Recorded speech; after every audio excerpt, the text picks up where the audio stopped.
Hi ಎಲ್ರಿಗೂ ನಮಸ್ಕಾರ. ನೀವು ನೋಡ್ತಾ ಇದ್ದೀರಾ ನ್ಯೂಸ್ ಅಂಡ್ ಕರ್ನಾಟಕ. ನಾನು ನಿಮ್ಮ ಮಂಜುಗೌಡ. ಇವತ್ತು ನನ್ನ ಜೊತೆಗೆ ಮಾಸ್ತಿ ಸರ್ ಇದ್ದಾರೆ. ಅವರು ಯಾರಿಗೆ ತಾನೇ ಗೊತ್ತಿಲ್ಲ, ಲಾಸ್ಟ್ ಸೂಪರ್ ಡೂಪರ್ ಹಿಟ್ ಸಿನಿಮಾದ ಡೈಲಾಗ್ ರೈಟರು. ಅದರ ಹಿಂದೆ ಅವರ ಹಿಸ್ಟ್ರಿ, ಅವರು ಬರೆದಂತಹ ಸಿನಿಮಾಗಳು, ಅವರು ಸೂಪರ್ ಡೂಪರ್ ಹಿಟ್ ಕೊಟ್ಟಂತಹ ನಟರುಗಳು, ಲಿಸ್ಟ್ಗಳು ತುಂಬ ದೊಡ್ಡದೇ ಇದೆ. ಈಗ ಎಲ್ಲ ಸೂಪರ್ ಸ್ಟಾರ್ಗಳನ್ನು ಬಿಟ್ಟು ಹೊಸಬರು ತಂಡಕ್ಕೆ ಬಂದ್ಬಿಟ್ಟಿದ್ದಾರೆ. ಈ ಥರದ ಆಲೋಚನೆ ಬರೋದು ತುಂಬ ಕಮ್ಮಿ. ಅವ್ರಿಗೆ ಯಾಕೆ ಬಂತು? ಸೋಮು ಸೌಂಡ್ ಇಂಜಿನಿಯರ್ಗೆ ಇಷ್ಟೊಂದು ಬೆಂಬಲವಾಗಿ ನಿಂತಿರೋದು ಯಾಕೆ? ಎಲ್ಲದನ್ನು ಅವ್ರ ಹತ್ರನೇ ಕೇಳ್ತಾ ಹೋಗ್ತೀನಿ, ನೋಡ್ತಾ ಹೋಗಿ. ಸರ್ ನಮಸ್ತೆ, ಕಾರ್ಯಕ್ರಮಕ್ಕೆ ಹೇಗಿದ್ದೀರಾ ಸರ್? ಚೆನ್ನಾಗಿದೆ. ಈಗಿನ್ನು ಹೇಳ್ದಂಗೆ ಒಂದು ಟ್ರೆಂಡ್ ಸೆಟ್ ಆದಮೇಲೆ ರಿಸ್ಕ್ ಫ್ಯಾಕ್ಟರ್ಗಳನ್ನ ತಗೊಳ್ಳೋದಕ್ಕೆ ಯಾವ ಸ್ಟಾರ್ ನಟರಾಗಲಿ, ನಿರ್ಮಾಪಕರಾಗಲಿ, ನಿರ್ದೇಶಕರಾಗಲಿ, ಡೈಲಾಗ್ ರೈಟರ್ ಆಗಲಿ ಯಾರು ಕೂಡ ಹೊರದಾಗಿಲ್ಲ. ಆದರೆ ಮಾಸ್ತಿ ಸರ್ ಅಂತ ಬಂದಾಗ ಇದಕ್ಕೆ ವಿಭಿನ್ನವಾಗಿ ನಿಲ್ತಾರೆ. ಹೊಸಬ್ರು ಸಿನಿಮಾಗೆ ನಿಂತ್ಕೊಂಡ್ಬಿಟ್ಟಿದ್ದಾರೆ. ಹಿಂದಿನ ಸಿನಿಮಾ ಯಾವುದು ಅಂತ ನೋಡಿದ್ರೆ Kaatera super duper hit cinema. Somu sound engineer ಅಂತ ಹೇಳಿದ ತಕ್ಷಣ ನಮಗೆ ಅದೊಂದು ಅದೃಷ್ಟದ ಚಿತ್ರನೇ ಅಂತ ಹೇಳ್ಬೋದು. ಯಾಕಂದ್ರೆ ಅದಕ್ಕೆ ಟೆಕ್ನಿಷಿಯನ್ಸ್ ಬೆನ್ನೆಲುಬಾಗಿ ನಿಂತ್ಕೊಂಡ್ರು. ಈಗ ದೀಪು ಎಸ್ ಕುಮಾರ್ ಇದಕ್ಕೆ ಎಡಿಟಿಂಗ್ ಅಂದ್ರೆ ಚಿಕ್ಕ ಈಗ ಬರ್ತಿರೋ ಎಡಿಟರ್ ಅಲ್ಲ. ಅಣ್ಣ ಬಾಂಡು, ದೊಡ್ಡ ಮನೆ ಹುಡುಗ, ಕೆಂಡಸಂಪಿಗೆ, ಅದ್ರ ಹಿಂದೆ ದುನಿಯಾ, ಮುಂಗಾರು ಮಳೆ, ಜಾಕಿ ಥರದ ಸಿನಿಮಾಗಳಿಗೆ ಎಡಿಟರ್ ಆಗಿದ್ದು. ಸೊ ಅವರು ಬಂದರು. ಚರಣ್ರಾಜ್ ಮ್ಯೂಸಿಕ್, ಸಪ್ತಸಾಗರದಾಚೆ, ಭೀಮಾ. ಬಾದ್ರೆ ತುಂಬಾ ಬ್ಯುಸಿ ಇದ್ದಂಥ ಟೈಮಲ್ಲೇ ಅಭಿ ಕೇಳಿದ ತಕ್ಷಣ ಮಾಡ್ಕೊಡ್ತೀನಿ ಅಂದರು. ಇನ್ನ ಶಿವಸೇನಾ ಆಗ್ತಾನೆ ಸಲಗ ಮಾಡಿಕೊಂಡು ಬಂದಿದ್ದಂಥವ್ರು. ಸೊ ನಾನು ಅಭಿ ನಮ್ಗೆ ಒಂಥರ ಶಿಷ್ಯ. ಸೊ ನಮ್ಮ ಜೊತೆನೆ ಕೆಲಸ ಮಾಡಿದವನು, ಕೆಲಸ ಕಲ್ತವನು. ಸೊ ಅವ್ನು ತಾನು ಪಿಕ್ಚರ್ ಮಾಡ್ತೀನಿ ಅಂದಾಗ ನಾನು ಇಲ್ಲೆಲ್ಲೋ ಬರಿತಾ ಇದ್ದೀನಿ, ಅಲ್ಲೆಲ್ಲೋ ಬರಿತಾ ಇದ್ದೀನಿ ಅನ್ನೋದಕ್ಕಿಂತ ಹೆಚ್ಚಾಗಿ ಫಸ್ಟ್ ಕತೆ ಹೇಳು ಅಂತ ಹೇಳಿದೆ. ಕತೆ ಕೇಳಿದ ತಕ್ಷಣ ಇಲ್ಲ ಈ ಪಿಕ್ಚರ್ಗೆ ಮಾಡಬೇಕು ಅಂತ. ಸೊ ಸೋಮು ಸೌಂಡ್ ಇಂಜಿನಿಯರ್ ಎಲ್ಲ ಟೆಕ್ನಿಷಿಯನ್ಸ್ ಕೂಡ ಕತೆ ಕೇಳ್ಬಿಟ್ಟೆ ಸಿನಿಮಾ ಮಾಡಿದ್ದು. ಯಾರೊಬ್ರು ರೆಮ್ಯುನರೇಷನ್ ಕೇಳ್ಬಿಟ್ಟು ಪಿಕ್ಚರ್ ಮಾಡಲಿಲ್ಲ. ಈ ಸಿನಿಮಾ ಮಾತ್ರ. ಯಾಕಂದ್ರೆ ಈ ಸಿನಿಮಾದ ಒಂದು ಸೋಲ್ ಹಂಗಿದೆ. ಅಂದ್ರೆ ಅದ್ರ ಒಳಗಡೆ ಒಂದು ಇದಿರುತ್ತಲ್ಲ, ಆತ್ಮ ಅಂತೀವಿ, ಅಂದ್ರೆ ಕತೆ ಇದು, ಅದು ತುಂಬಾ ಗಟ್ಟಿಯಾಗಿದೆ. ನಮ್ಮ ಮಣ್ಣಿನ ಸಿನಿಮಾ. ತುಂಬಾ ವಿಷಯಗಳನ್ನ ನಿಮಗೆ 2.25 ಅವರಲ್ಲಿ ಹೇಳುತ್ತೆ. ನೋಡಿದ್ದ ಒಂದು ಬಿಫೋರ್ ರಿಲೀಸ್ ಒಂದಷ್ಟು ಜನ ಡಿಸ್ಟ್ರಿಬ್ಯೂಷನ್ ಮತ್ತೊಂದು ವಿಚಾರಕ್ಕೆ ನೋಡಿದ್ರು. ನೀವು ನಂಬಲ್ಲ, ಅವ್ನು ನೋಡಿದ 12 ಜನದಲ್ಲಿ 8 ಜನ ಕಣ್ಣಲ್ಲಿ ನೀರು ತುಂಬಿಕೊಂಡ್ರು. Okay okay. ಅದರಲ್ಲೂ ಟಾಪ್ 1 ವಿತರಕರಿಗೆ ಅದು ಬಿಕ್ರಿ ಆಯಿತು. ಅಂದರೆ ಅವ್ರು ಬಂದು ನಾನು ಮಾಡ್ಕೊಡ್ತೀನಿ ಸಿನಿಮಾ ಅಂದ್ರೆ ಜಯಣ್ಣ ಸರ್. ಓಕೆ. ಸೊ ಇದಕ್ಕಿಂತ ದೊಡ್ಡ ಪ್ರಶಂಸೆ ಏನಿದೆ? ಎಲ್ಲರೂ ಕೈ ಜೋಡಿಸ್ಬೇಕು. Okay okay. ಈಗಿನ ಹೇಳಿದ್ರಿ ನನ್ನ ಶಿಷ್ಯ ಅಂತ ಹೇಳ್ಬಿಟ್ಟು, ಅವರು ಕೂಡ ಸಾಕಷ್ಟು ಸಂದರ್ಶನಗಳಲ್ಲಿ ಮಾಸ್ತಿ ಸರ್ ನನ್ನ ಗುರುಗಳು ಅಂತ ಹೇಳ್ತಾರೆ.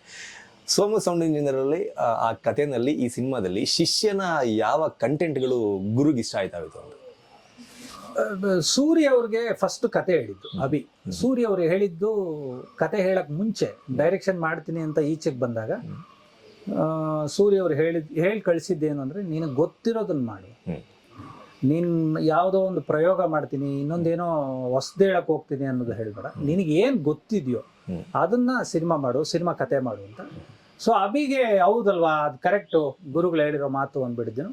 ಅಭಿ ತಾನು ಬೆಳೆದ ಏರಿಯಾ, ಒಂದು ಉತ್ತರ ಕರ್ನಾಟಕದ ಒಂದು ಹಳ್ಳಿ ಹುಡುಗ, ತಾನೇನು ನೋಡಿದ್ದ, ಆ ನೆಲದ ಕತೆ ಏನು, ಅದರದ್ದು ಪ್ರಾದೇಶಿಕತೆ ಅಂತ ಹೇಳ್ತೀವಿ. ಅಂದ್ರೆ ಅವ್ರ ಸೊಗಡು, ಅವರ ಆಹಾರ, ಅವ್ರ ಆಚಾರ ವಿಚಾರ, ಅವರ ಉಡುಪು, ಎಲ್ಲಾನು ಅವರು ಬವಣೆ ಎಲ್ಲಾನು ಸೇರಿಸಿ ಒಂದು ಕತೆ ಮಾಡಿ ಸೂರ್ಯ ಅವ್ರ ಹತ್ರ ಹೇಳಿ, ಸೂರ್ಯ ಅವರು ಅದನ್ನ ರೈಟಿಂಗ್ ಅಲ್ಲಿ ಕೊಡು ಅಂದ್ರು. ರೈಟಿಂಗ್ ಅಲ್ಲಿ ಕೊಟ್ಟ ಮೇಲೆ ಸೂರ್ಯ ಅವರು ಅದನ್ನು 3 ದಿನ ಓದಿ ಅದರದಲ್ಲಿ ಕರೆಕ್ಷನ್ಸ್ ಏನೇನಿದೆ ಅದನ್ನೆಲ್ಲ ಮಾಡಿ ಇನ್ಪುಟ್ಸ್ ಕೊಟ್ಟು ಅವರು ಬರ್ದೇ ಕೊಟ್ಟಿದ್ದು. ಆಮೇಲೆ ನನ್ನ ಹತ್ರ ಹೇಳ್ದ, ನಾನು ಅದನ್ನ ಓದಿ ನಮ್ಮ ಕೈಲಿ ಏನೇನು ಬರೀಬಹುದು ಅದನ್ನ ಬರೆದು ಕೊಟ್ಟಿದ್ದು. ಸೊ ಎಲ್ಲರೂ ಫೀಲ್ಡ್ ವರ್ಕ್ ಮಾಡಿ, ಹೋಮ್ ವರ್ಕ್ ಮಾಡಿದಂಥ ಚಿತ್ರ ಇದು. ಅದರಲ್ಲೂ ಇತ್ತೀಚಿನ ದಿನಗಳಲ್ಲಿ ನೋಡ್ತಾ ಇದ್ರೆ ನಿಮಗೆ ನಮ್ಮತನ ಅಂದ್ರೆ ನಮ್ಮ ಮಣ್ಣಿನ ಸೊಗಡು ಇರುವ ಕಥೆಗಳು ತುಂಬಾ ಹತ್ರ ಆಗ್ತಾ ಹೋಗ್ತಾ ಇದೆ. ಅದರಲ್ಲಿ ಒಂದು ಗ್ರಿಪ್ ಜಾಸ್ತಿ ಸಿಗ್ತಾ ಇದೆ ಅಂತ ಅನ್ಸುತ್ತೆ. ಅಂದ್ರೆ ಲಾಸ್ಟ್ ಕಾಟೇರ ಕೂಡ ನಮ್ಮ ಮಣ್ಣಿನ ಕಥೆನೆ. ಆ ಕಾಟೇರದ ಬಗ್ಗೆ ಮಾತಾಡ್ಬೇಕಾದ್ರು ಕೂಡ ನೀವು ಸಾಕಷ್ಟು ವಿಚಾರಗಳನ್ನ ಹಂಚಿಕೊಂಡಿದ್ರಿ. ಇದು ಕೂಡ ನಮ್ಮ ಕರ್ನಾಟಕದ್ದೇ ಕತೆ, ನಮ್ಮ ಮಣ್ಣಿನ ಕತೆ, ನಮ್ಮ ಸ್ವಂತಿಕೆ ಇರುವಂತ ಕತೆ. ಕಾಟೇರ ಈ ನೆಲದ ಚಿತ್ರ ಅಂತ ನಾವು ಬಿಫೋರ್ ರಿಲೀಸ್ ಇಂದಾನು ಅದನ್ನೇ ಹೇಳ್ಕೊಂಡು ಬಂದಿದ್ದು. ಜನ ಅದನ್ನ ನೋಡಿ ಪ್ರೀತಿಸಿ ಆಶೀರ್ವಾದ ಮಾಡಿದಾಗ ಅನ್ನಿಸ್ತು, ಸುಳ್ಳು ಹೇಳ್ಬಾರ್ದು ಇಲ್ಲಿ ಯಾವುದೇ ಕಾರಣಕ್ಕೂ. ಈಗ ಒಂದು ನಮ್ದೇನೇ ಕಷ್ಟ ಇರಲಿ, ನಮ್ದು ಒತ್ತಡ ಇರಲಿ, ನಮ್ದೇನೇ ಇದಿರ್ಲಿದ್ರು ನಾವು ನೋಡೋ ಜನಕ್ಕೆ ಸುಳ್ಳು ಹೇಳ್ಬಾರ್ದು. ಅದೊಂದು ಮಾಡಬೇಕು. ಯಾಕಂದ್ರೆ ಇರೋದು ಹೇಳ್ಬಿಡ್ಬೇಕು. ಯಾವಾಗಲೂ ಮಾರ್ನಿಂಗ್ ಶೋ ನಾವೇನು ಜನಕ್ಕೆ ಸಿನಿಮಾ ತೋರಿಸ್ತೀವಿ, ನಾವು ಧೈರ್ಯವಾಗಿ 1:30 ಅವ್ರ ಎದುರುಗಡೆ ತಲೆ ಎತ್ಕೊಂಡು ನಿಂತ್ಕೋಬೇಕು. ಅವಾಗ ಏನು ಹೇಳ್ತಾರೆ, ಚೆನ್ನಾಗಿದೆಯಾ ಚೆನ್ನಾಗಿಲ್ವಾ ಅಂತ. ಸೊ ಆ ಮಟ್ಟದ ಧೈರ್ಯ ಅಂತೂ ಇರಬೇಕು.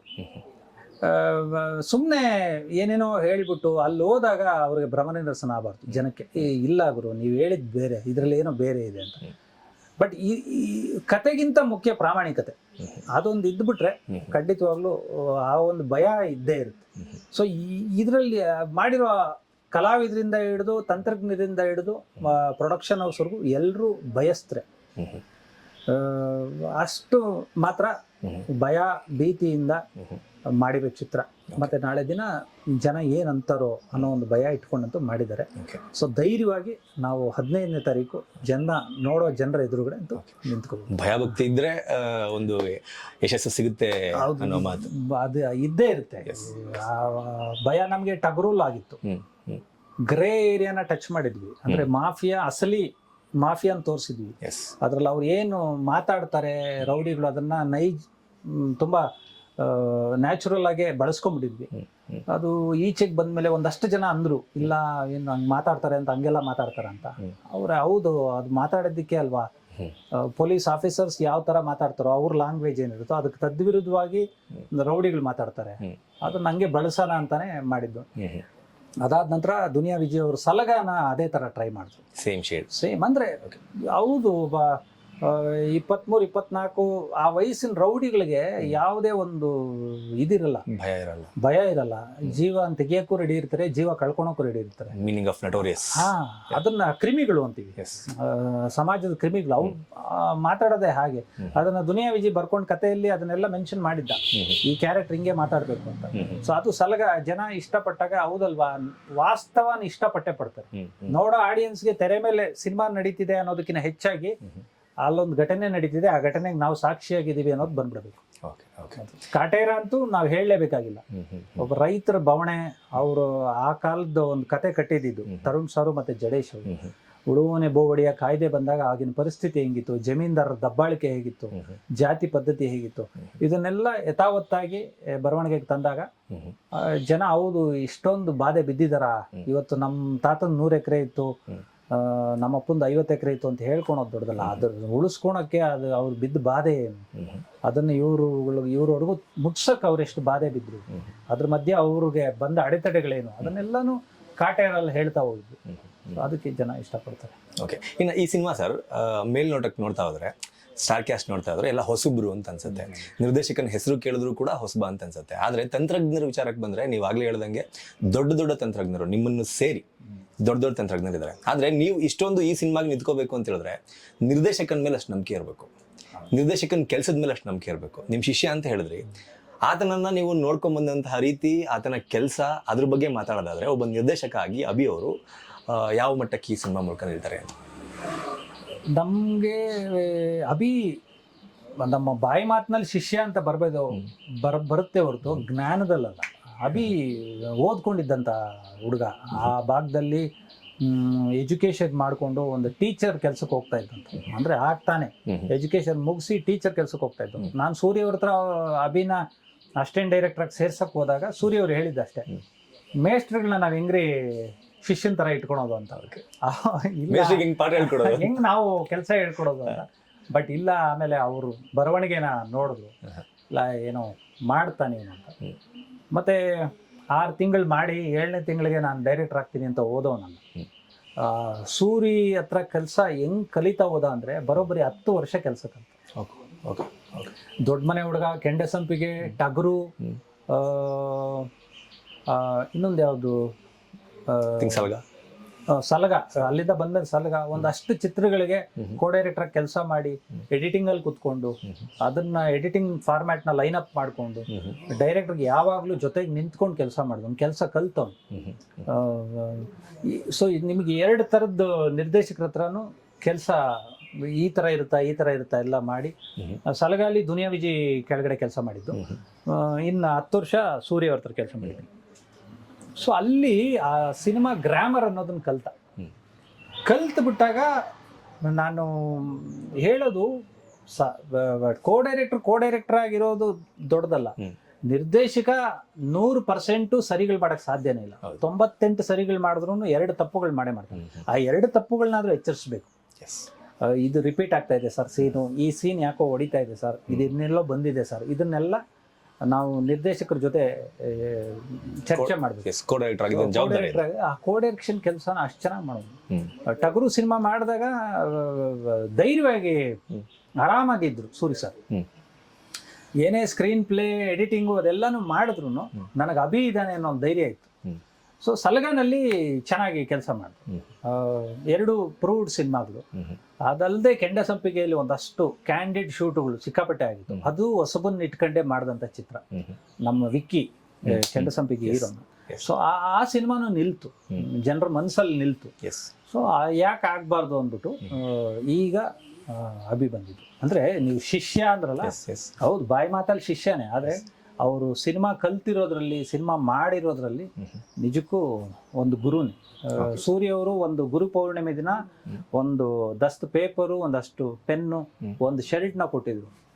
ಯಾವಾಗಲೂ ಗುರು ಪೌರ್ಣಿಮೆ ದಿನ ಶಿಷ್ಯಂದ್ರು ಗುರು ಕೊಡ್ತಾರೆ, ಆದ್ರೆ ಇದ್ರಲ್ಲಿ ಗುರುನೇ ಶಿಷ್ಯನ. ಆದ್ರೆ ಆ ಹುಡುಗನ ಶ್ರದ್ಧೆ, ಸಿನಿಮಾ ಮೇಲಿರೋ ಪ್ರೀತಿ, ಅದನ್ನ ಇಷ್ಟು ಚೆನ್ನಾಗಿ ಮಾಡಬೇಕು ಅನ್ನೋದು. ಇವಾಗ ನೆನ್ನೆ ಟ್ರೈಲರ್ ನೋಡಿದಾಗ, ಟ್ರೈಲರ್ ಈವೆಂಟ್ ಅಲ್ಲಿ ಎಲ್ಲರೂ ಮುಕ್ತ ಮನಸ್ಸಿನಿಂದ ಪ್ರಶಂಸೆ ಮಾಡಿದ್ರು. ಇಲ್ಲ ಬೇರೆ ಏನೋ ಇದೆ ಅಂತ. ಸೊ ಅದೊಂದು ಮಟ್ಟಕ್ಕೆ ನೀವು ಹೇಳ್ದಂಗೆ ಸೌಂಡ್ ಇಂಜಿನಿಯರ್ ಅಂದಾಗ ಆ ಸೌಂಡ್ ಬೇಕಿತ್ತು. ಇದರಲ್ಲೂ ಕೂಡ ಎಲ್ಲೋ ಗುರುನ ಫಾಲೋ ಮಾಡ್ತಿದ್ದಾರೆ ಅಂತ. ಅಂದ್ರೆ ನೆನ್ನೆ ಪ್ರೆಸ್ ಮೀಟ್ ನಲ್ಲಿ ನಾನು ಕೇಳಿದ ಪ್ರಕಾರ ಸೋಮು ಸೌಂಡ್ ಇಂಜಿನಿಯರ್ ಅಂದ್ರೆ ಏನು ಅಂದ್ರೆ ಸಿನಿಮಾಗೂ ಅದಕ್ಕೂ ಅಷ್ಟೊಂದೇನು ಸಂಬಂಧ ಇಲ್ಲ ಅಂತಂದ್ರೆ, ಸೂರ್ಯ ಅವ್ರ ಸಿನಿಮಾಗಳನ್ನ ನಾವು ನೋಡ್ಕೊಂಡ್ಬಂದು, ಟಗರು ಅಂತಂದ್ರೆ ಟಗರಿಗೂ ಸಿನಿಮಾಗೂ ಸಂಬಂಧ ಇಲ್ಲ, ಎಲ್ಲೋ ಒಂದ್ ಕಡೆ ಒಂದಷ್ಟು ಇದು ಬಂದೋಗುತ್ತೆ ಬಿಟ್ರೆ. ಆದ್ರೂ ಹಿಂದಿನ ಸಿನಿಮಾ ಜಾಕಿ ಅಂತ ಬಂದ್ರೆ ಅಪ್ಪು ಸರ್ ಅಲ್ಲಿ ಜಾಕಿ ಆಗಿರಲ್ಲ, ಅದು ಒಂದು ಏನೋ ಜಾನಕಿ ರಾಮ ಆ ಥರದ್ದು ಟೈಟಲ್ ಅನ್ನ ಕೂಡ ಅದನ್ನ ಫಾಲೋ ಮಾಡಿದಾರೆ ಅಂತ. ಬಟ್ ಈ ಟೈಟ್ಲು ಏನಕ್ಕೆ ಅನ್ನೋದು ಕತೆ ರಿವೀಲ್ ಆಗುತ್ತೆ ನಿಮಗೆ. ಸಿನಿಮಾ ನೋಡ್ಕೊಂಡು ಈಚೆಗೆ ಬಂದವ್ರಿಗೆ, ಅಂದ್ರೆ ಆಚೆ ಬಂದವ್ರಿಗೆ ಗೊತ್ತಾಗುತ್ತೆ, ಇಲ್ಲ ಆಪ್ಟ್ ಟೈಟ್ಲ್ ಇಟ್ಟಿದ್ದಾರೆ ಅಂತ. ಎಲ್ಲಾ ನಿರ್ದೇಶಕರಿಗೂ ಅದೊಂದು ಸವಾಲಿರುತ್ತೆ. ಒಳ್ಳೆ ಕತೆ ಮಾಡ್ಕೊಂಡಿರ್ತಾರೆ, ಒಳ್ಳೆ ತಾರಾಗಣ ಇರುತ್ತೆ, ನಿರ್ಮಾಪಕರು ಸಿಕ್ಕಿರ್ತಾರೆ. ಬಟ್ ಟೈಟ್ಲ್ ಅಂತ ಬಂದಾಗ ಅವ್ರ ಮೈಂಡಲ್ಲಿ ಒಂದು 4 ಥರ ಟೈಟ್ಲ್ ಓಡ್ತಾ ಇರುತ್ತೆ. ಇದು ಕಮರ್ಷಿಯಲ್ ಆಗಿದೆ, ಇದೊಂದು ಸ್ವಲ್ಪ ಬುಕ್ಕಿಶ್ ಆಗಿದೆ, ಇದು ಆಗ್ತಿಲ್ಲ, ಆದ್ರೂ ಟೈಟ್ಲ್ ಚೆನ್ನಾಗಿದೆ, ಹಿಂಗೆಲ್ಲ ಓಡುತ್ತೆ. ಬಟ್ ಈ ಸಿನಿಮಾ ಕತೆ ಬರೆದಾಗ ಅಭಿ ಬರ್ಕೊಂಡ್ಬಿಟ್ಟ ಸೋಮು ಸೌಂಡ್ ಇಂಜಿನಿಯರ್ ಅಂತ. ಇನ್ನೊಂದು ಆಪ್ಷನ್ ಇರಲಿಲ್ಲ, ಯಾಕಂದ್ರೆ ಅಷ್ಟು ಆಕ್ಯುರೇಟ್ ಇದ್ದ. ಇಲ್ಲ ಈ ಕತೆಗೆ ಆ ಟೈಟ್ಲ್ ಆಪ್ಟ್ ಅಂತ, ಅದ್ರ ಪ್ರಕಾರನೇ ಸಿನಿಮಾ ಇದೆ. ಮತ್ತೆ ಸಿನಿಮಾ ನೋಡ್ಕೊಂಡು ಈಚೆ ಬರೋರಿಗೆ ಇಲ್ಲ ಈ ಟೈಟ್ಲು ಅವ್ರು ಇಟ್ಟಿರೋದಕ್ಕೂ ನಾವು ಇದನ್ನ ನೋಡಿರೋದಕ್ಕೂ ಕರೆಕ್ಟ್ ಇದೆ. ಇನ್ನು ಅಸಿಸ್ಟೆಂಟ್ ಆಗಿ ಕೆಲಸ ಮಾಡೋದು ಬೇರೆ ಸರ್. ಅಸಿಸ್ಟೆಂಟ್ ಆಗಿ ಕೆಲಸ ಮಾಡಿದ್ರೆ ಒಂದು ಧೈರ್ಯ ಇರುತ್ತೆ. ನೀವಿರ್ತೀರಾ, ಡೈರೆಕ್ಟರ್ ಇರ್ತಾರೆ, ದೊಡ್ಡ ದೊಡ್ಡ ಸ್ಟಾರ್ ನಟರುಗಳಿರ್ತಾರೆ, ಏನೇ ಆದ್ರೂ ಒಂದು ಸರಿ ಮಾಡೋದಕ್ಕೆ ಒಂದು ಟೀಮೇ ಇರುತ್ತೆ. ಬಟ್ ಕಂಪ್ಲೀಟ್ ಆಗಿ ಡೈರೆಕ್ಟರ್ ಆಗೋದಿದೆಯಲ್ಲ, ಅದು ತುಂಬಾ ಕಷ್ಟದ ಕೆಲಸ, ತುಂಬಾ ದೊಡ್ಡ ಜವಾಬ್ದಾರಿ. ನೀವು ಸಿನಿಮಾ ನೋಡಿರ್ತೀರಿ ಅಂತ ಅನ್ಕೊಂಡಿದ್ದೀನಿ ಆಲ್ರೆಡಿ. ಎಸ್, ಅಭಿ ಅವರು ಎಷ್ಟರ ಮಟ್ಟಕ್ಕೆ ಅದರಲ್ಲಿ ಸಕ್ಸಸ್ ಆಗಿದ್ದಾರೆ, ಗೆದ್ದಿದ್ದಾರೆ ಅಂತ ಅನ್ಸುತ್ತೆ? ಯಾವಾಗಲೂ ಪ್ರಯತ್ನ ಮಾತ್ರ ಮನ್ನಣೆಗೆ ಬರುತ್ತೆ. ಸೋಲು ಗೆಲುವು ಅದು ನಿರ್ಧಾರ, ಜನ ಕೊಡುವಂಥದ್ದು, ಜನ ತಗೊಂಡಂತಹ ನಿರ್ಧಾರ. ನಮ್ಮ ಚಿತ್ರದ ಮೇಲೆ ಅವರ ಅಭಿಪ್ರಾಯ ಆಗಿರುತ್ತೆ. ಬಟ್ ಪ್ರಯತ್ನ ನಮ್ಮ ಕೈಲಿರುತ್ತೆ. ಆ ಪ್ರಯತ್ನ ಅಂತೂ ಅಭಿ ಅದ್ಭುತವಾಗಿ ಪಟ್ಟಿದ್ದಾನೆ. ಮತ್ತೆ ಈ ಸಿನಿಮಾ ಏನಕ್ಕೆ ನಾವು ಮುಂದೆ ಬಂದು ಇಷ್ಟು ಮಾತಾಡ್ತೀವಿ ಅಂದರೆ, ಇದೊಂದು ಹೆಮ್ಮೆಯ ಚಿತ್ರ ಅಂತೂ ಖಂಡಿತ ಆಗುತ್ತೆ. ಯಾಕಂದರೆ ಯಾವಾಗಲೂ ನಮ್ಮ ನೆಲದ ಸಿನಿಮಾಗಳು, ಈಗ ಪಕ್ಕದ ರಾಜ್ಯದ ಸಿನಿಮಾ ಎಷ್ಟೇ ಚೆನ್ನಾಗಿದ್ರು ಅದು ನಮ್ಮ ನೆಲದ ಸಿನಿಮಾ ಅಂತ ಅನ್ನಿಸ್ಕೊಳಲ್ಲ. ಆ ವೈಭವೀಕರಣ, ಅವ್ರ ಕತೆ, ಅದೆಲ್ಲ ಸೊಗಡು ಅವ್ರದ್ದಾಗಿರುತ್ತೆ. ನಾವು ಅದನ್ನು ಚೆನ್ನಾಗಿದೆ ಅಂತ ಮಾತ್ರ ಹೇಳ್ಬೋದು, ನಮ್ಮದಾಗಿದೆ ಅಂತ ಹೇಳ್ಕೊಳಕ್ ಸಾಧ್ಯ. ಪಕ್ಕದ ಚಿತ್ರ ಎಷ್ಟೇ ಚೆನ್ನಾಗಿದ್ರು ಸಖತ್ತಾಗಿದೆ, ಚೆನ್ನಾಗಿದೆ ಅಂತ ಹೇಳ್ತೀವಿ ಹೊರತು ಅದು ನಮ್ಮ ಸಿನಿಮಾ ಅಂತ ಹೇಳ್ಕೊಳಲ್ಲ. ಇದು ಮುಟ್ಟಲ್ಲ. ಅದು ನಮ್ಗೆ ತಲೆಗೆ ಎಂಟರ್ಟೈನ್ ಮಾಡುತ್ತೆ. ಆ ಒಂದು ಮೊಮೆಂಟ್ ಅಲ್ಲಿ ಒಂದು ಜಲಸ್ ಅಂತೂ ಆಗುತ್ತೆ, ಎಷ್ಟು ಚೆನ್ನಾಗಿ ಮಾಡಿದ್ದಾರೆ. ಬಟ್ ನಮ್ದು ಅಂತ ಹೆಮ್ಮೆಯಿಂದ ಹೇಳ್ಕೊಂಡು ನಮ್ಮ ಸಿನಿಮಾ ಚೆನ್ನಾಗದ. ಅದು ಏನಕ್ಕಾಗತ್ತೆ ಅಂದ್ರೆ, ನೆಲದ ಸಿನಿಮಾಗಳು ಬರಬೇಕು, ನೆಲದ ಕತೆಗಳು ಬರಬೇಕು. ಇದು ನೋಡ್ತಾ ಇದ್ದಾಗ ಹೌದಲ್ವಾ, ನಮ್ಮ ಬಾಂಧವ್ಯ ಹಿಂಗಿತ್ತು, ನಮ್ಮ ಕಷ್ಟನೂ ಹಿಂಗಿತ್ತು, ಇದು ನಮ್ಮ ಡೈರೆಕ್ಟ್ ರಿಲೇಟ್ ಆಗಬೇಕು ನಮ್ಮ ಆಡಿಯನ್ಸ್ಗೆ. ಅದಕ್ಕೆ ಯಾವಾಗಲೂ ನಮ್ಮ ಶಕ್ತಿ ಅಂತೀವಿ. ನಮ್ಮ ಸಿನಿಮಾಗಳು ಗೆದ್ದಾಗ, ನಮ್ಮ ಸಿನಿಮಾಗಳು ಒಳ್ಳೆ ಪ್ರಯತ್ನ ಪಟ್ಟಾಗ ನಮ್ಮ ಸಿನಿಮಾ ಅಂತ ಒಂದು ಹೆಮ್ಮೆಯಿಂದ ಹೇಳ್ಕೊತಾರೆ. ಕನ್ನಡಿಗರಂತೂ ಆ ವಿಚಾರದಲ್ಲಿ ನಾವು ಅದೃಷ್ಟವಂತರು. ನಮ್ಮ ಭಾಷೆನೂ ನಮಗೆ ಒಂಥರ ವರ. ಇನ್ನು ಸಂಭಾಷಣೆ ವಿಚಾರಕ್ಕೆ ಬಂದರೆ ಸರ್, ಎಲ್ಲ ವರ್ಗದ ಕರ್ನಾಟಕದಲ್ಲಿ ತುಂಬ ಕನ್ನಡನೇ ಮಾತಾಡಿದ್ರು ಕೂಡ ಡಿಫ್ರೆಂಟ್ ಕನ್ನಡ ಇದೆ. ಒಂದೊಂದು ಕಡೆ ಒಂದೊಂಥರ ಕನ್ನಡ ಇದೆ. ಬಟ್ ಸಿನಿಮಾ ಅಂತ ಬಂದಾಗ ಎಲ್ಲ ಕನ್ನಡಿಗರಿಗೂ ಸಪ್ರೇಟ್ ಭಾಷೆಯಲ್ಲಿ ಸಿನಿಮಾ ಅಂತ ಮಾಡೋಕ್ಕಾಗಲ್ಲ. ಹೆಂಗೆ ಹಿಡಿದು ಕೂರಿಸ್ತೀರಾ ಅಂತ ಈ ಸಿನಿಮಾದಲ್ಲಿ ಎಸ್ಪೆಷಲಿ? ನಿಮ್ಮ ಮಾತು ಕರೆಕ್ಟ್ ಇದೆ. ನಾವೆಲ್ಲ ಸೇರಿದಾಗ ನಾನು ಹೆಮ್ಮೆಯಿಂದ ಉತ್ತರ ಕರ್ನಾಟಕದವ್ರು ಅನ್ಕೋತಾರೆ, ಇನ್ನೊಬ್ರು ದಕ್ಷಿಣ ಕನ್ನಡದವರು ಅನ್ಕೋತಾರೆ, ಇನ್ನೊಬ್ರು ನಾವು ಮಲೆನಾಡವ್ರು ನಾವು ಕರಾವಳಿ ಭಾಗ, ಇದೇನೇ ಇದ್ರು ಬಟ್ ಪಕ್ಕದ ರಾಜ್ಯದವನು ಇನ್ನೊಬ್ರು ಬಂದಾಗ ನಮ್ಮ ಕನ್ನಡ ನಮ್ದು ಅಂತ ಅದನ್ನ ಬಿಟ್ಕೊಡಲ್ಲ. ಬಟ್ ಈ ವಿಚಾರದಲ್ಲಿ ಇದು ಈಗ ನಮಗೆ ಗರುಡ ಗಮನ ರಿಷಭ ವಾಹನ ಅಷ್ಟು ಮನ್ಸಿಗೆ ಇಷ್ಟ ಏನಕ್ಕಾಯ್ತು ಅಂದ್ರೆ ಅದು ಭಾಗ ಬಂದು ಕರಾವಳಿದೇ ಆಗಿದ್ರು, ಅದು ಎಲ್ರಿಗೂ ಎಷ್ಟು ಚೆನ್ನಾಗಿದೆ. ಸೊ ಒಂದು ಪ್ರಾದೇಶಿಕತೆ, ಈಗ ಉತ್ತರ ಕರ್ನಾಟಕದ ಚಿತ್ರ ಎಲ್ರನ್ನು ತಲುಪುವಂತ ಅಂಶಗಳನ್ನ ಖಂಡಿತವಾಗ್ಲಿ ನಾನು ಒಂದ್ಸತಿ ಹೇಳಿದ್ದೆ. ಹೌದು, ನೀನು ಯಾವುದೇ ಜಗತ್ತಿನ ಯಾವುದೇ ಮೂಲೆಯವನಾಗಿರೋ ನಿನ್ನ ಕಣ್ಣೀರಿಗೆ ಬಣ್ಣ ಇಲ್ಲ. ಕಣ್ಣೀರು ಎಲ್ರಿಗೂ ಒಂದೇ ತರ. ನೀನೊಂದು ಬೆಳ್ಳಗಿರೋ, ಕರ್ರಗಿರೋ, ಇನ್ ಕೆಂಪುಗಿರೋ, ಬಟ್ ನಿನಗ್ ನೋವಾದಾಗ ನಿನಗ್ ಬರೋ ಕಣ್ಣೀರು ಒಂದೇ ಬಣ್ಣ. ಸೊ ಅಷ್ಟು ಸಾಕು, ಅದೊಂದು ಭಾವ, ಅದು ಕಾಡುತ್ತೆ.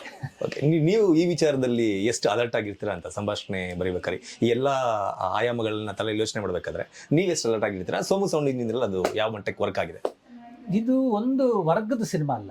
ಅಂದ್ರೆ ಸಾಹಸ ಪ್ರಧಾನನ, ಸಂಭಾಷಣಾ ಪ್ರಧಾನನ, ಸಂಗೀತ ಪ್ರಧಾನನ ಅಂತ ಒಂದು ವರ್ಗದ ಸಿನಿಮಾ ಅಲ್ಲ. ನೀನು ಈಚೆಗೆ ಹೋಗೋವಾಗ ಒಂದು ಮೌನ, ಒಂದು ಗಾಢವಾದ ಮೌನಕ್ಕಂತೂ ಶರಣಾಗ್ತೀವಿ. ಇಷ್ಟು ಮಾತ್ರ ಹೇಳ್ತೀವಿ.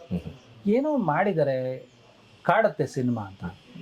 ಇಮಿಡಿಯೇಟ್ ಆಗಿ ನೀವು ಸಿನಿಮಾ ಪ್ರೀತಿ, ಸಿನಿಮಾ ಜ್ಞಾನ, ಸಿನಿಮಾ ಒಂದು ನಿಮ್ಮ ಒಬ್ಬ ಆಡಿಯನ್ನಾಗಿ ನಿಮಗೆ ಎಷ್ಟು ಕಾಡುತ್ತೆ ಅಂದ್ರೆ ನೀವು ಇಮಿಡಿಯೇಟ್ ಆಗಿ ನಿಮ್ಮ ಸರ್ಕಲ್ ಅಲ್ಲಿ ಒಬ್ಬ ತುಂಬಾ ಸಿನಿಮಾನ ಇಷ್ಟಪಡೋರು, ಸಿನಿಮಾನ ನೋಡೋರು ಇರ್ತಾರಲ್ಲ, ಅವ್ರು ಖಂಡಿತವಾಗ್ಲೂ ಒಂದು ಫೋನ್, ಒಂದು ಮೆಸೇಜ್ ಅಂತೂ ಮಾಡ್ತಾರೆ, ಹೋಗ ಸಿನಿಮಾ ನೋಡು, ನೀನು ನೋಡು ನೀನು. ಆ ಮಟ್ಟದ ಮೌತ್ ಟಾಕ್ ಅಂತೂ ಈ ಸಿನಿಮಾದಲ್ಲಿ ಆಗುತ್ತೆ. ಯಾಕಂದ್ರೆ ಅದಕ್ಕೆ ಧೈರ್ಯ ಬೇಕು. ಈಗ ನಮಗೆ ಅನ್ಸುತ್ತೆ ಅಲ್ವಾ, ಇದು ಯಾಕೋ ಸುಮಾರು ಅಂತ ಅನ್ಸ್ಬಿಟ್ರೆ ನಾವು ಅಷ್ಟು ಮಾತಾಡಕ್ ಹೋಗಲ್ಲ, ತಪ್ಪು ಮಾತಾಡ್ದಂಗೆ ಆಗುತ್ತೆ. ಸೊ ಅದೊಂದಂತೂ ಇದೆ. ಆ ಮಟ್ಟಕ್ಕೆ ಪ್ರಯತ್ನ ಅಂತೂ ಚೆನ್ನಾಗಾಗಿದೆ. ಮತ್ತೆ ತುಂಬಾ ಒಳ್ಳೆ ತಾರಾಗಣ. ಏನೇ ಹೊಸಬ್ರು ಅಂತ ಬಂದ್ರು ಅವರೆಲ್ಲರೂ ಸಿನಿಮಾದಲ್ಲಿ ಒಂದಷ್ಟು ವರ್ಷಗಳನ್ನ ಕಳೆದಿದ್ದಾರೆ, ನಟನೆ ಕಲ್ತಿದ್ದಾರೆ, ಅಭಿನಯ ತರಬೇತಿಗಳು ಪಡ್ಕೊಂಡಿದ್ದಾರೆ. ಅದು ಒಂದು ಯಾವುದೋ ಒಂದು ಟ್ರೈನಿಂಗ್ ಹೋಗಿ ಅಂತಲ್ಲ, ಅವ್ರ ಜನಗಳ ಜೊತೆ ಬೆರೆತೆ ಮಾಡ್ಕೊಂಡಂತಹ ಒಂದು ತಯಾರಿ. ಸೊ ಅದು ಇದರಲ್ಲಿ ಸೋಮು ಸೌಂಡ್ ಇಂಜಿನಿಯರ್ ನಿಮಗೆ ಕಾಣುತ್ತೆ. ಅದರಲ್ಲೂ ಈಗ ಸ್ಟಾರ್ ಕಾಸ್ಟ್ ಬಗ್ಗೆ ಮಾತಾಡಿದ್ರಿ. ಈಗ ಪ್ರೆಸೆಂಟು ಸ್ಟಾರ್ ಕಾಸ್ಟ್ ತುಂಬಾ ಮ್ಯಾಟರ್ ಆಗುತ್ತೆ. ಹೊಸಬ್ರು ಸಿನಿಮಾಗಳಿಗೆ ಪ್ರತಿ ವಾರ ಸಿನಿಮಾಗಳು ರಿಲೀಸ್ ಆದಾಗ ಎಲ್ಲ ಸಿನಿಮಾ ತಂಡದವ್ರು ಬಂದು ಮಾಧ್ಯಮಗಳ ಮುಂದೆ, ಕ್ಯಾಮ್ರಾ ಮುಂದೆ ಕಷ್ಟ ನಮ್ಗೆ ಆಗ್ತಿಲ್ಲ, ನಮ್ಗೆ ಹಿಂಗಾಗ್ತಿದೆ, ಅನ್ಯಾಯ ಆಗ್ತಿದೆ, ಯಾರು ಕೇಳೋರಿಲ್ಲ ಅಂತ. ಇವರು ಸಾಕಷ್ಟು ಸಿನಿಮಾಗಳಲ್ಲಿ ನಟನೆ ಮಾಡಿದ್ರು ಕೂಡ ಮೇನ್ ಸ್ಟ್ರೀಮಿಗೆ ಅಷ್ಟು ದೊಡ್ಡ ಮಟ್ಟದಲ್ಲಿ ಕಾಣಿಸ್ಕೊಂಡಿಲ್ಲ. ಎಲ್ಲರ ಕಣ್ಣಿಗೂ ಹೊಸಬ್ರು ತಂಡ ಅಂತಾನೆ ಕಾಣ್ತಾ ಇದೆ. ಸ್ಟಾರ್ ಕಾಸ್ಟ್ ವಿಚಾರದಲ್ಲಿ ನೀವು ಹೇಳಿದ್ದು ಅಂದ್ರೆ ಹೊಸಬ್ರನ್ನ ಇಟ್ಕೊಂಡು ಮಾಡ್ಬೋದು, ನೀನು ಮಾಡು ಅಂತ ನೀವು ಹೇಳಿದ್ದುಂಟ, ಅಥವಾ ಬೇರೆ ಸ್ಟಾರ್ ಕಾಸ್ಟ್ ಹುಡ್ಕೋಬೋದಾಗಿತ್ತು ಅಂತ ಏನಾದ್ರು ಯೋಚನೆ ಮಾಡಿದ್ದುಂಟ? ಪಾತ್ರ ಮುಖ್ಯ ಆಗುತ್ತೆ. ಈಗ ಒಂದು ಕತೆ ಅಂತ ಬಂದಾಗ ಅದಕ್ಕೆ ಯಾರು ಆಗ್ತಾರೆ ಅಂತ. ಈಗ ಸೋಮು ಅನ್ನೋ ಪಾತ್ರಕ್ಕೆ ಅಲ್ಲಿ ಹೊಸಬನೇ ಬೇಕಾಗಿತ್ತು. ಒಂದು ಉತ್ತರ ಕರ್ನಾಟಕದ ಒಂದು ಹಳ್ಳಿಯಲ್ಲಿ ಒಬ್ಬ ಸೋಮು ಬೇಕಾಗಿತ್ತು ನಮಗೆ.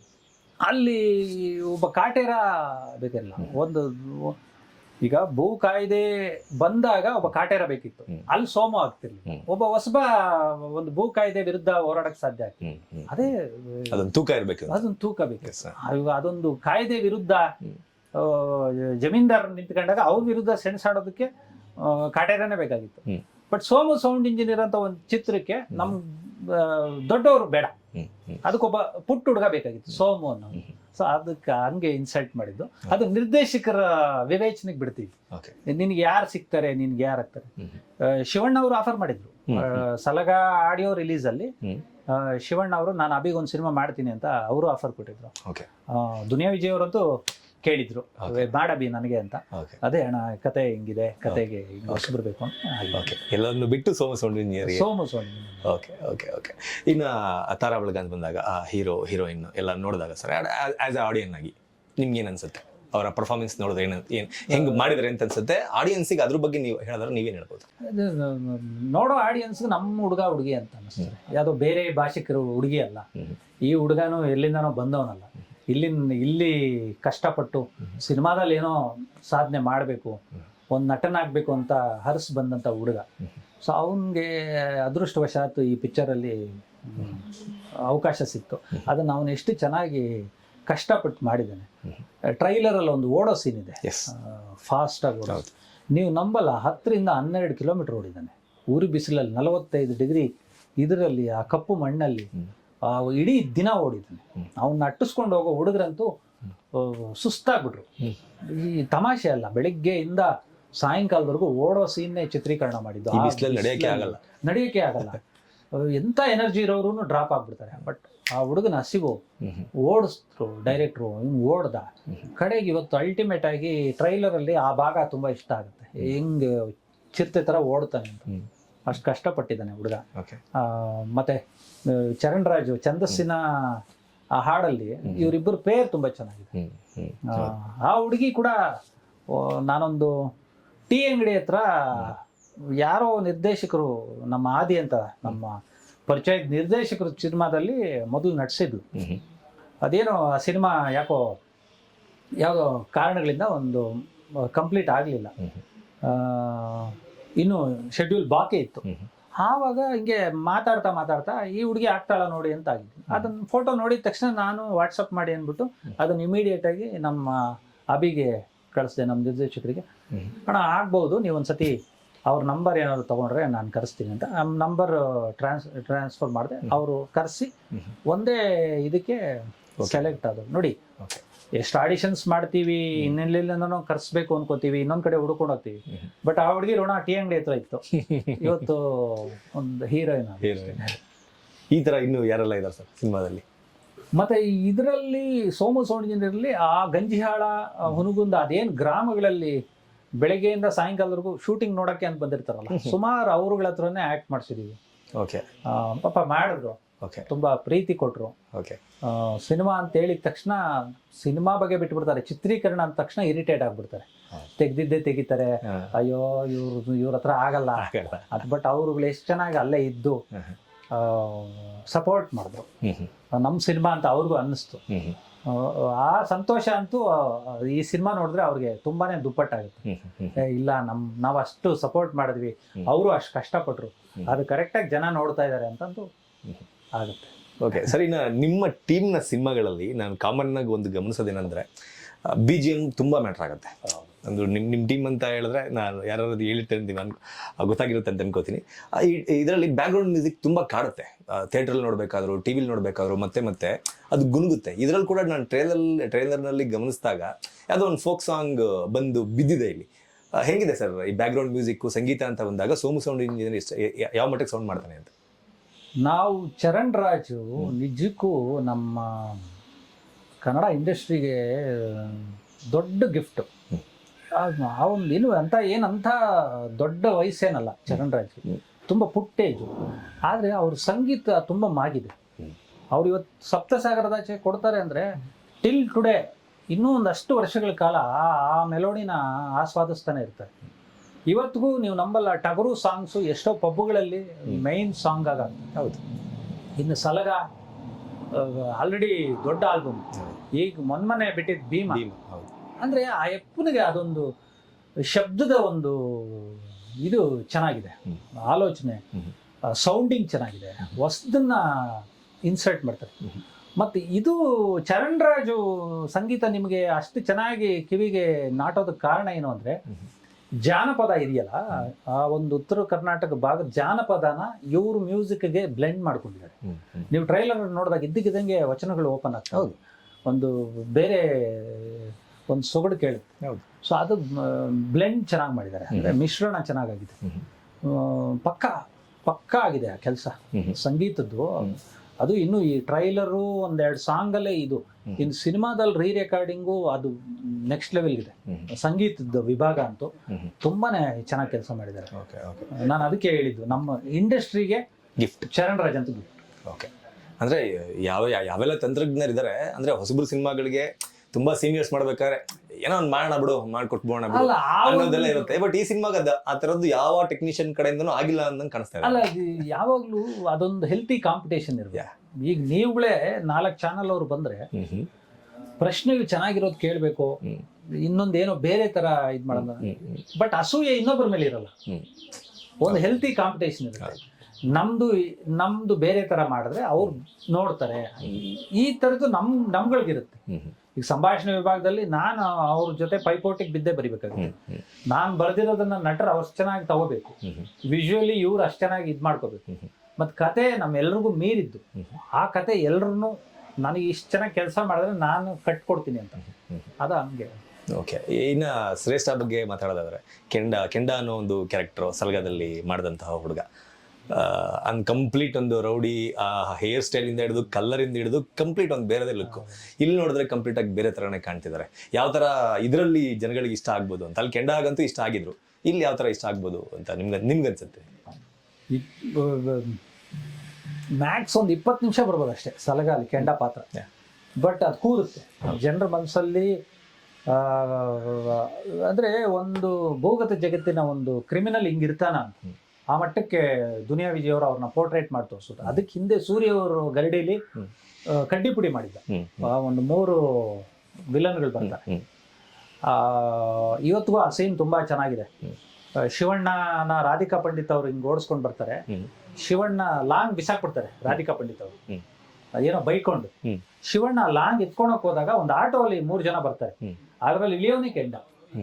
ಅವ್ನು ಇನ್ನೇನು ಶಿವಣ್ಣನ ಹಾಕ್ಬೇಕು, ಆವಾಗ ಬಾಲು ನಾಗೇಂದ್ರನ್ ಕ್ಯಾರೆಕ್ಟರ್ ಹಿಡಿತೆ, ಬೇಡ ಬೇಡ ಅಂತ, ಯಾಕಂದ್ರೆ ಶಿವಣ್ಣನ ಹತ್ರ ಲಾಂಗ್ ಇರುತ್ತೆ. ಸೊ ಆ ಸೀನ್ ಕನ್ಸ್ಟ್ರಕ್ಷನ್ ಸಖತ್ತಾಗಿತ್ತು. ಸೊ ಅದರಲ್ಲಿ ಒಂದು ಪ್ರಮುಖವಾದ ಪಾತ್ರ ಮಾಡಿದ್ದ. ಸೊ ಅಲ್ಲಿಂದ ಸಲಗಾ ಮಾಡಿದ್ದು. ಸಲಗಾಲು ರೆಕಗ್ನೈಸ್ ಅಂತ ಅಂದ್ರೆ ಮ್ಯಾಕ್ಸ್ 20 ನಿಮಿಷ ಮಾಡಿರ್ಬೋದು ಸಲಗಾಲು ಟಗರುಲಿ. ಜನಗಳಿಗೆ ಇವತ್ತಿಗೂ ಕೆಂಡ ಅಂದ್ರೆ ರೆಕಗ್ನೈಸ್ ಆಗ್ತದೆ. ಇನ್ನು ನೆಕ್ಸ್ಟ್ ಇದರಲ್ಲಿ ಪೂರ್ಣ ಪ್ರಮಾಣದ ನಾಯಕ ಸೋಮು ಆಗಿ ಬರ್ತಾ ಇದ್ದಾನೆ. ಸೊ ಖಂಡಿತವಾಗ್ಲೂ ಜನ ಸೋಮನ ಇಷ್ಟಪಡ್ತಾರೆ. ಅದ್ರಲ್ಲಿ ಅವ್ರು ಹೇಳ್ತಿರೋ ದುರಹಂಕಾರಿ ಸೋಮನ ಇದರಲ್ಲಿ. ಹೌದೌದು, ಅದು ಆಟಿಟ್ಯೂಡ್ ಇದೆ. ಅಂದ್ರೆ ಅದೊಂದು ಕೋಪಿಷ್ಟ. ಆ ಡೈಲಾಗಲ್ಲೂ ಹೇಳ್ತೀವಿ, ಈ ತಂದೆ ಕ್ಯಾರೆಕ್ಟರ್ ಹೇಳುತ್ತೆ, ನಾನು ಕೋಪಿಷ್ಟನಿಗೆ ಜನ್ಮ ಕೊಟ್ಟಿರ್ಬೋದು, ಪಾಪಿಷ್ಟನಿಗಲ್ಲ ಅಂತ. ಸೊ ಅದು ಸತ್ಯ ಆ ಕತೆ ವಿಚಾರದಲ್ಲಿ. ಅಂದ್ರೆ ಕೋಪಿಷ್ಟ ಅಂದ್ರೆ ಉತ್ತರ ಕರ್ನಾಟಕದ ಮಣ್ಣಿನ ಅದೊಂದು ಗುಣ, ಅದು ಕೋಪ, ಅದೊಂದು ರಗಡ್ ಗಟ್ಸ್. ಅವರು ಹೆಂಗೆ ಅಂದ್ರೆ ಯಾವಾಗ್ಲೂ ನಮ್ಮ ನೆಲದ ಗುಣ ಏನು ಅಂದ್ರೆ, ಈಗ ಫಾರಿನ್ ಕಂಟ್ರೀಸ್ ಅಲ್ಲಿ ಅದು ತುಂಬಾ ಹೀಟ್ ಪ್ರದೇಶ ಅನ್ಬಿಟ್ಟು ಅಲ್ಲಿ ವೈನ್ ಕುಡಿಯೋದು, ವಿಸ್ಕಿ ಕುಡಿಯೋದು, ಮತ್ತೆ ತುಂಬಾ ಚಳಿ ಅನ್ಬಿಟ್ಟು ಇನ್ನೊಂದಷ್ಟು ಪ್ರಾಂತ್ಯಗಳಲ್ಲಿ ಬ್ಲೇಸರ್ ಹಾಕೊಳೋದು, ಇದು ಆಹಾರದಿಂದಲೂ ಉಡುಪಿನಿಂದಲೂ ಬದಲಾಗ್ತಾ ಇರ್ತದೆ. ಆದ್ರೆ ಉತ್ತರ ಕರ್ನಾಟಕದವ್ರು ಹಂಗಲ್ಲ, ಅಲ್ಲಿ ಬಿಸಿಲು ಜಾಸ್ತಿ ಇದ್ರೆ ಅವ್ರು ತಿನ್ನೋದೇ ಖಾರ. ಕಡಕ್ ರೊಟ್ಟಿ. ನಾವ್ಯಾಕೆ ಬಗ್ಬೇಕು ಅಂತ ಅವ್ರ ವಾತಾವರಣಕ್ಕೆ ಕೇರ್ ಮಾಡಲ್ಲ. ಅಂದ್ರೆ ಆ ಗುಣ ಇರೋಂತ ಇದು ನನಗೆ ಅಂತಲ್ಲ, ನಮ್ ಭಾಗದವ್ರಿಗೆ ಯಾರಿಗೂ ಅಷ್ಟೇ. ಈಗ ನಮ್ ಬೆಂಗಳೂರವ್ರು ಉತ್ತರ ಕರ್ನಾಟಕದವ್ರು ಬಂದಾಗ ನಮ್ಗೆ ಗೊತ್ತಿಲ್ಲದಂಗೆ ಅವ್ರಿಗೊಂದು ಗೌರವ ಕೊಡ್ಬೇಕು ಅನ್ಸುತ್ತೆ. ಅದೇ ಅವ್ರ ತನ ಬಿಟ್ಕೊಡೋದು, ಬಿಟ್ಕೊಡ್ಲೂಬಾರ್ದಲ್ವಾ. ಆ ನಿಟ್ಟಿನಲ್ಲಿ ಸೋಮನ ಪಾತ್ರ ಹಂಗಿರುತ್ತೆ, ಬಗ್ಗಲ್ಲ. ಸರ್, ಕೊನೆಯದಾಗಿ ಈ ಚಿತ್ರ ರಿಲೀಸ್ ಆಗ್ತಾ ಇದೆ ಮಾರ್ಚ್ 15ನೇ ತಾರೀಕು. ಕನ್ನಡದ ಆಡಿಯನ್ಸ್ ಈ ಸಿನಿಮಾ ನೋಡಬೇಕು ಅಂದ್ರೆ ಯಾಕೆ ನೋಡಬೇಕು ಅಂತ ಹೇಳ್ತೀರಾ? ಆದ್ಮೇಲೆ ನಮ್ಮ ಜನತೆಗೆ ಈ ಸಿನಿಮಾದಿಂದ ಏನ್ ಸಿಗತ್ತೆ ಸರ್? ಜನಕ್ಕೆ ಏನು ಹೇಳ್ಬೇಕು ಅಂದ್ರೆ, ನಿಮ್ಮ ಪ್ರೀತಿ, ನಿಮ್ಮ ಸಮಯ, ನಿಮ್ಮ ಹಣ ನಮಗೆ ಕೊಡ್ತೀವಿ. ನಾವು ನಿಮ್ಗೆ ಏನು ಕೊಡ್ಬೋದು? ಒಂದು ಒಳ್ಳೆ ಸಿನಿಮಾನ ಕೊಟ್ಬಿಟ್ಟು ಇಲ್ಲೆಲ್ಲೋ ಕುತ್ಕೊಂಡು ಇಂಟರ್ವ್ಯೂಗಳಲ್ಲಿ ಹೇಳೋದು ಇನ್ನೊಂದು ಅಲ್ಲ. ನಾವು ಅವತ್ತು ದಿನ ಥಿಯೇಟ್ರ್ ಮುಂದೆ ನೀವು ನೋಡ್ಕೊಂಡು ಈಚೆಗೆ ಬಂದಾಗ ನಿಮ್ಮ ಮುಂದೆ ನಾವು ಕೈ ಕಟ್ಕೊಂಡು ತಲೆ ಎತ್ಕೊಂಡು ನಿಮ್ಮ ಮುಂದೆ ನಿಂತ್ಕೋಬೇಕು. ಆವಾಗ ನಿಮ್ಮ ಕೈಲಿ ನಾವು ಪ್ರಶಂಸೆ ತೊಗೋಬೇಕು.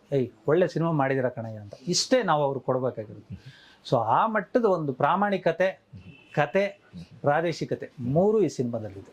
ಓಕೆ, ಥಿಯೇಟ್ರಿಂದ ಹೊರಗಡೆ ಬರುವ ಜನರ ಮುಂದೆ ಧೈರ್ಯವಾಗಿ ನಿಂತ್ಕೋಬೇಕು. ನಿಂತ್ಕೊಂಡು ಈ ಸಿನಿಮಾ ಚೆನ್ನಾಗಿ ಮಾಡಿದೀವಿ, ನಿಮ್ ಬಾಯಲ್ಲಿ ಬರ್ಬೇಕಂತ, ಚೆನ್ನಾಗಿ ಮಾಡಿದ್ದೀರಾ, ಬೇಷ್ ಅಂತ ಅನ್ನಿಸ್ಕೋಬೇಕು. ಆ ಮಟ್ಟದ ಪ್ರಯತ್ನ ಅಂತೂ ಈಗ ಸಾಂಗ್ಸ್ ಇಂದಾನು, ಟ್ರೈಲರ್ ಇಂದಾನು, ಸೋಮವಾರ ಮೇಕಿಂಗ್ ವಿಡಿಯೋ ಬಿಡ್ತಾ ಇದೀವಿ. ಸೊ ಎಲ್ಲ ವಿಭಾಗಗಳಲ್ಲೂ ಕೆಲಸ ಅಚ್ಚುಕಟ್ಟಾಗಿದೆ. ಹೊಸ ಹುಡುಗ, ನಿಮ್ ಪ್ರೀತಿ ಆಶೀರ್ವಾದ ಆ ಹುಡುಗನ ಮೇಲಿದ್ರೆ ಕನ್ನಡ ಚಿತ್ರರಂಗಕ್ಕೊಬ್ಬ ನಾಯಕ ಸಿಗ್ತಾನೆ, ಒಬ್ಬ ನಿರ್ದೇಶಕ ಸಿಗ್ತಾನೆ. ಚಿತ್ರರಂಗ ಇನ್ನೊಂದು 10 ವರ್ಷ ಮುಂದೆ ಹೋಗುತ್ತೆ. ಓಕೆ, ಸಾಕಷ್ಟು ಇಂಟರ್ವ್ಯೂಗಳಲ್ಲಿ ಸಿನಿಮಾಗಳ ಬಗ್ಗೆ, ಅವರ ಸಿನಿಮಾ ಬಗ್ಗೆ ಅವ್ರಿಗೆ ಕೇಳಿದಾಗ ಇಷ್ಟೊಂದು ಕಾನ್ಫಿಡೆನ್ಸ್ ಅಲ್ಲಿ ಮಾತಾಡಿದಂತಹ ವ್ಯಕ್ತಿಗಳ ಸಂಖ್ಯೆ ತುಂಬಾ ಕಮ್ಮಿ. ನಾನು ಫೇಸಲ್ಲೇ ಗೊತ್ತಾಗ್ಬಿಡುತ್ತೆ, ಕಾನ್ಫಿಡೆನ್ಸ್ ಅಲ್ಲಿ ಮಾತಾಡಿದಂತಹ ವ್ಯಕ್ತಿಗಳ ಸಂಖ್ಯೆ ತುಂಬಾ ಕಮ್ಮಿ. ತುಂಬ ಕಾನ್ಫಿಡೆನ್ಸಲ್ಲಿ ಇದ್ದೀರಾ ಜಸ್ಟ್ ಬಿಕಾಸ್ ಆಫ್ ಕೆಲಸ ಹಂಗಿದೆ ಅನ್ನೋದು ನಿಮ್ಮ ಮುಖದಲ್ಲಿ ಬರ್ತಾರೋ ನಗುನಲ್ಲೇ ಗೊತ್ತಾಗ್ತಾ ಇದೆ. ಒಳ್ಳೇದಾಗಲಿ ಸರ್, ಆಲ್ ದಿ ಬೆಸ್ಟ್. ನಿಮ್ಮ ಶಿಷ್ಯಂದಿರ ಟೀಮ್ಗೂ ಒಳ್ಳೇದಾಗಲಿ, ಗುರುವಾಗಿ ನಿಮಗೂ ಕೂಡ ಒಳ್ಳೇದಾಗಲಿ ಅಂತ ಕೇಳ್ಕೊತಾ ಈ ಕಾರ್ಯಕ್ರಮ ನಡೆಸ್ತಾ ಇದ್ದೀನಿ. ಥ್ಯಾಂಕ್ ಯು, ಧನ್ಯವಾದ.